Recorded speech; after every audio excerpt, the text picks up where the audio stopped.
Welcome to the Deep Dive, where we plunge into the knowledge you want to explore.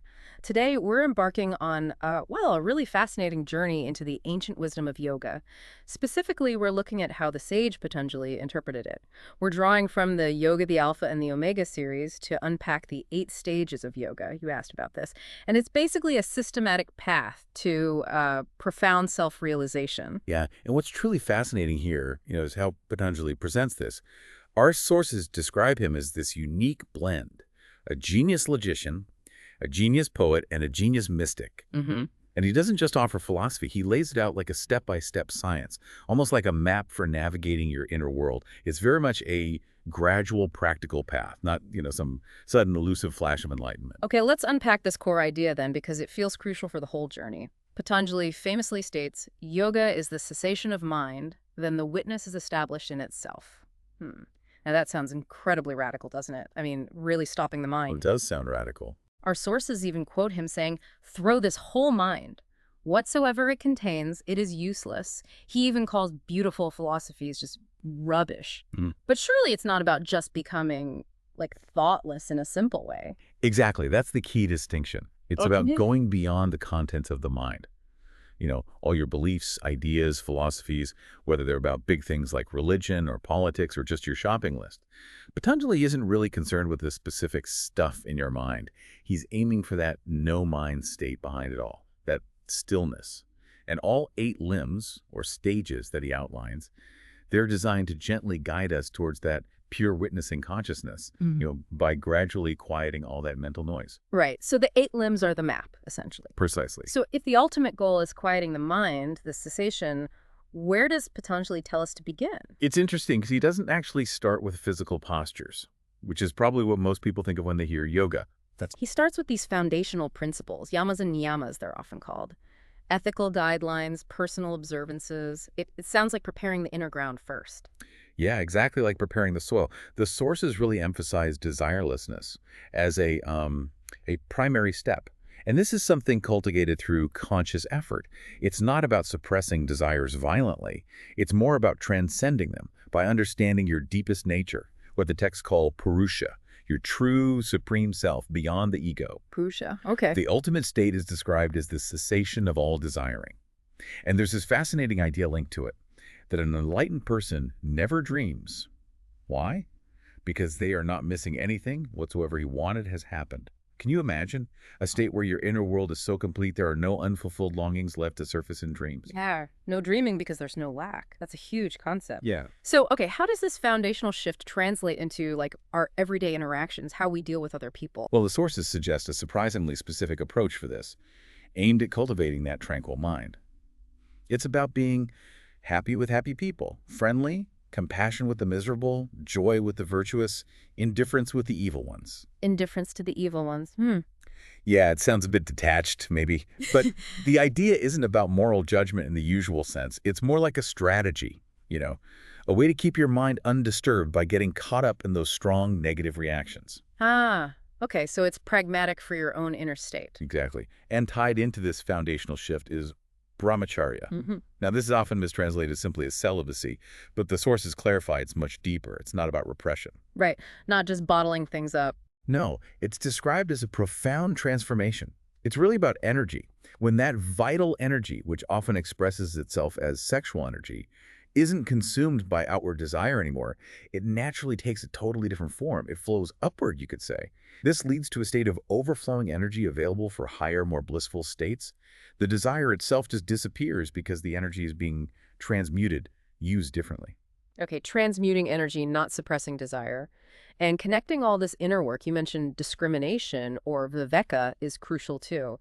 This sounds like more than just making choices. It's about sharp perception, constant inner discernment. It truly is. Constant, subtle discernment. The teaching is that the subtlest discrimination has to be made between sattva. Sattva. Yeah, sattva is like the purest, most luminous aspect of the mind, the potential for clarity within the mind itself, and purusha, which again is that pure consciousness, the witness behind the mind. Okay, discriminating between the mind's clarity and consciousness itself. That is subtle. Very subtle. This viveka is all about becoming a pure witness to everything. You start to observe that all that you can witness is separate from you. This is huge. It includes realizing that Happiness is separate from you, unhappiness also. There are states you observe. So you're not defined by the happiness or unhappiness. Exactly. You witness them. Yeah. And when you, for instance, see the sex impulse arise as an observer, the scene becomes different from the seer.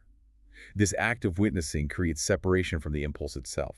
It loses its compulsive power. It's this fundamental insight. The known is separate from the knower. The seer is separate from the seen. Like watching a movie. Perfect analogy. You're seeing the film, the thoughts, the emotions, the body sensations, but you are not the film itself. Patanjali is saying everything you experience is the known, and you, the knower, are distinct. And realizing this separation, really realizing it, is key to freedom. You stop being so tangled up in every little thing that happens. Okay, so that's the groundwork, foundational principles, discrimination. A lot of inner work before anything physical. Now we get to asana, posture. The thing most people probably associate with yoga first. But you mentioned Patanjali's view isn't quite what we might expect. Not about fancy poses. Precisely. He is absolutely not advocating that you torture the body. Forget the extreme contortions you might see sometimes. He says a posture, an asana, should be such that you can completely forget your body. Forget the body. Yeah. Comfort is key. If you're uncomfortable, if your knee aches or your back is stiff, you cannot long for higher states. Your attention is just stuck on the physical discomfort, right? So it's about finding a stable, easy position where the body basically ceases to be a distraction. It just fades into the background. It needs to be a stable base for the deeper inner work that follows. That makes sense. A steady, comfortable body allows the mind to settle. So once the body is stable through asana, Patanjali moves to pranayama, the breath. And this feels very intuitive, doesn't it? Our breath changes so much with our mood shallow when stressed, deep when calm. Oh, absolutely. And Patanjali points directly to this link. He states the mind becomes tranquil by alternately expelling and retaining the breath. Specific techniques, Pranayama creates this situation in which return becomes possible. Return to your own essential being, that quiet core. How does that work practically? Well, think about it simply.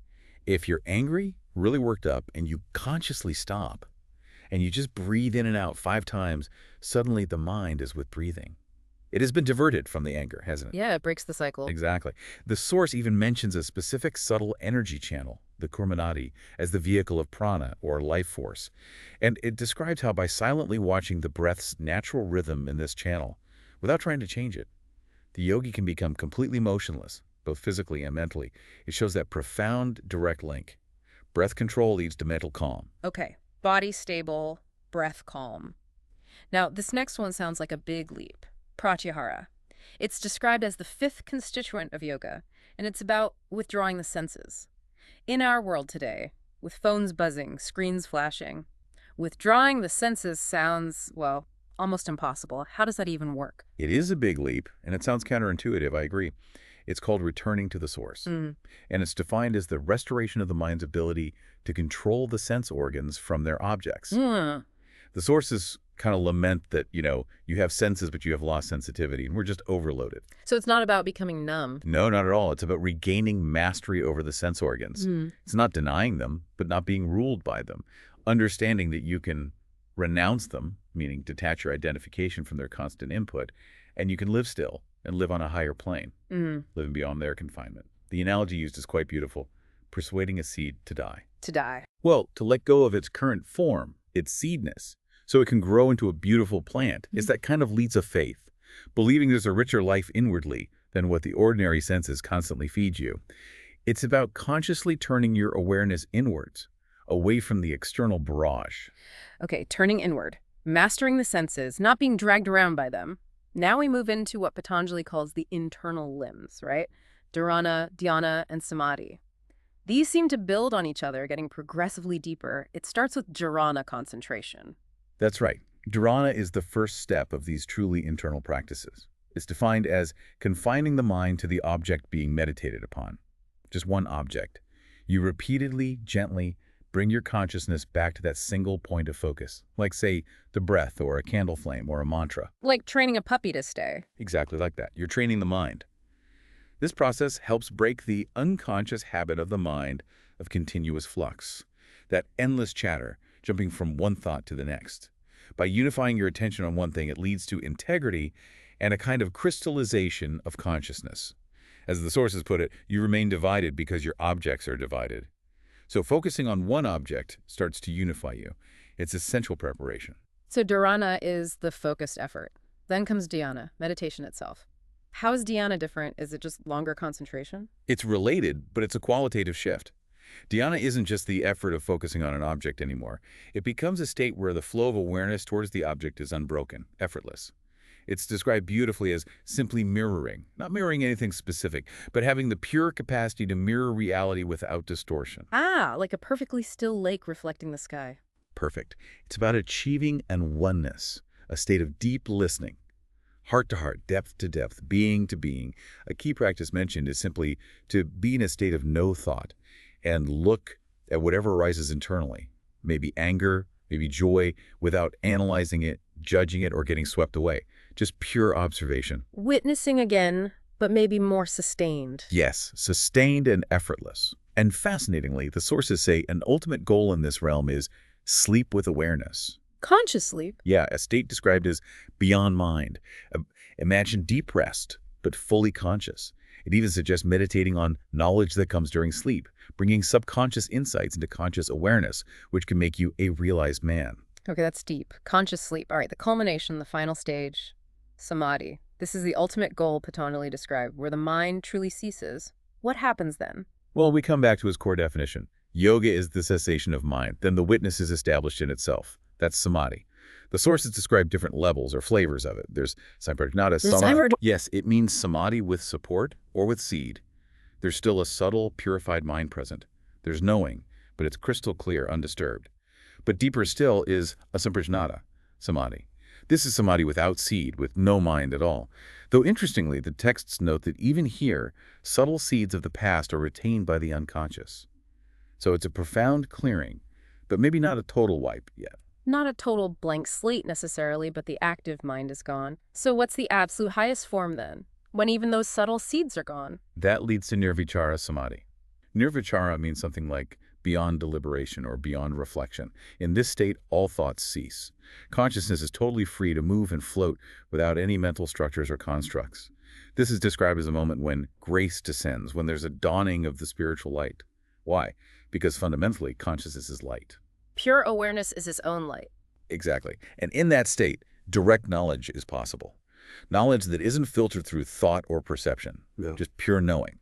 And the ultimate state arising from this is kaivalya, liberation, absolute freedom.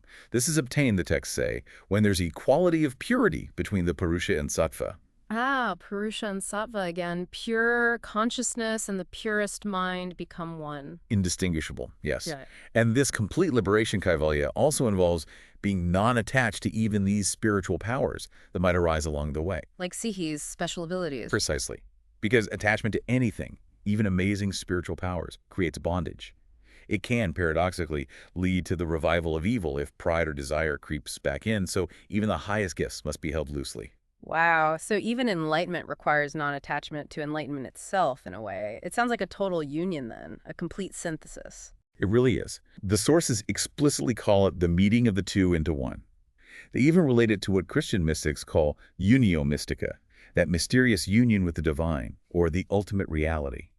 It's framed as this incredible journey from sex to samadhi, from the most basic life energy to the highest state of consciousness, where the alpha and the omega meet at the absolute peak. This is often associated with the Sahasrara chakra, the crown center. The text puts it symbolically. 99% is Sahasrara, 1% is sex. Which isn't literal biology, obviously. No. It's a powerful metaphor saying that when fully realized, almost all our primal life energy manifests as that vast expanse of consciousness at the crown.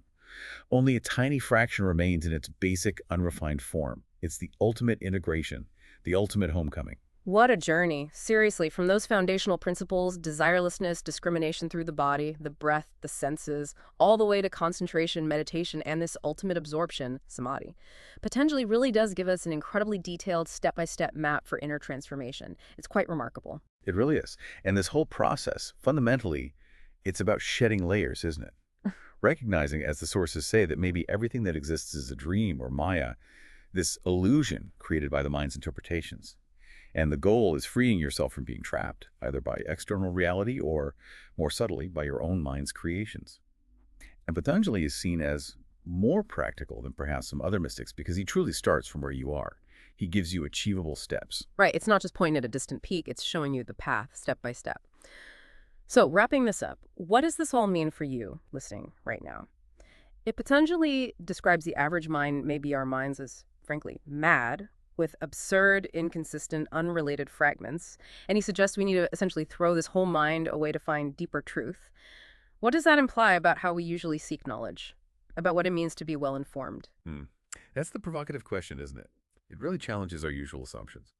What if true understanding, true knowing, isn't about piling up more information, more facts, more theories inside our heads? What if it's actually about clearing the space within, creating silence, creating emptiness for truth to dawn? It suggests the path to real knowledge might be intensely personal, deeply internal, rather than just acquiring stuff from the outside. Are we truly knowing things, or are we just, as Patanjali might put it, rearranging the rubbish in our minds? Definitely something profound to ponder as you navigate your own inner landscape and, the constant flood of information all around us.